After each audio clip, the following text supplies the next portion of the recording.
Hello, welcome to Just Learn Civil. Please subscribe for more videos.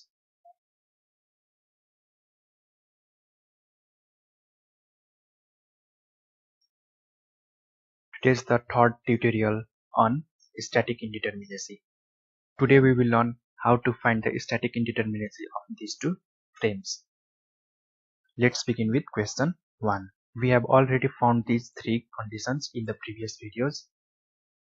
If you haven't watched the previous tutorials, I recommend you watch those. Link is given in the description. You can see here this is the rigid joint and this is also the rigid joint. These all are the rigid joints, and for rigid joints we have value 3 unknowns. So we will give 3 values. This is a rigid joint and this is pinned. This is also rigid joint and this is pinned. So for one end fixed or rigid and another end pinned, we have value 2. So we would give these two columns value 2. Adding them together we get value 28. This is the first step. Now we go to second step to find the external indeterminacy, that is support reactions. We know for fixed support reaction is 3, for roller it is 1, and for hinge it is 2. Adding them we get value 6. Now we go to step 3 to find the non-available static equilibrium equations. We know pinned gives 2 equations and fixed or rigid gives 3 equations. We have 7 rigid joint and 2 pinned joint. So we would write the value now 7 into 3, because we have 7 rigid joint and each gives 3 equations to solve, plus 2 rigid joint and each gives 2 equations to solve. Altogether we get 25.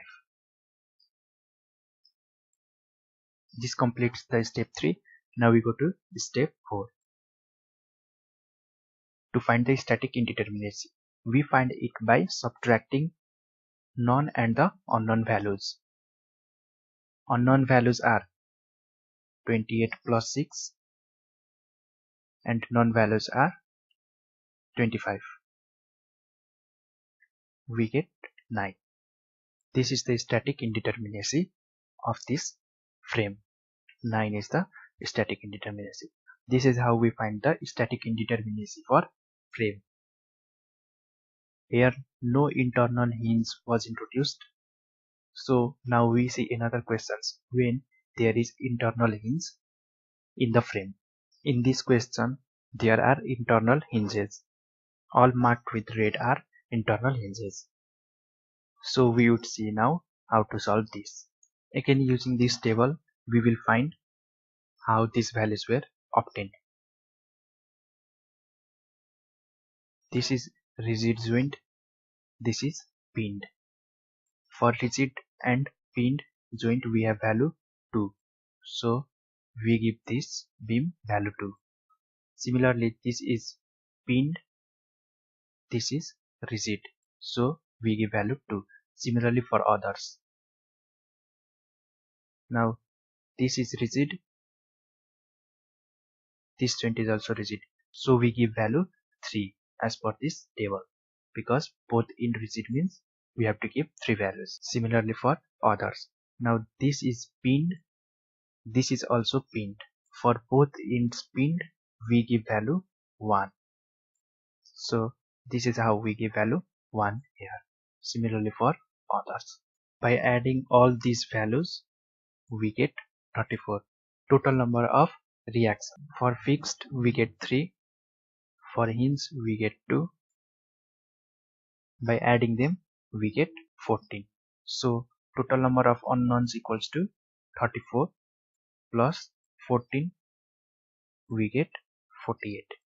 For rigid joint we get 3 equations per joint and there are 7 number of rigid joint. So we get value 21 by multiplying.